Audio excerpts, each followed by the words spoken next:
What's up guys, welcome to door number 19 of the finance calendar, where we dive into 24 financial ratios in 24 days. Don't forget to subscribe so you don't miss any of the ratios, and let's go! Today we are going to go through another turnover ratio, this time the asset turnover ratio. It tells us how efficiently the company is generating sales relative to its assets.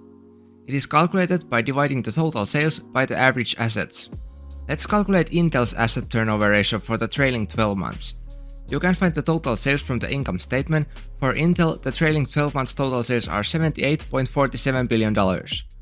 For the average assets, we have to find the assets of the beginning and the ending of the period. The assets can be found from the balance sheet.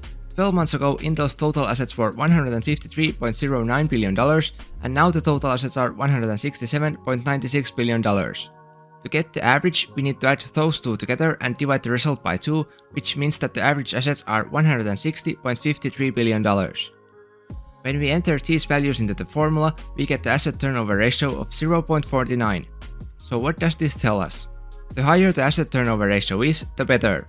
A very high asset turnover ratio could mean that the company has very low assets and could be in trouble during crises, but usually a higher value means that the company is generating sales more efficiently relative to its assets.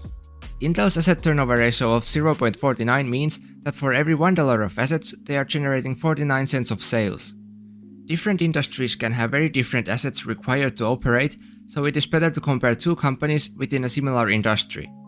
As always, use all the available information and ratios before making any investment decisions. That's it for today's financial ratio. Hit the like button if you found this video helpful and subscribe so you don't miss the future ratios. Have a great day and I'll see you tomorrow. Bye!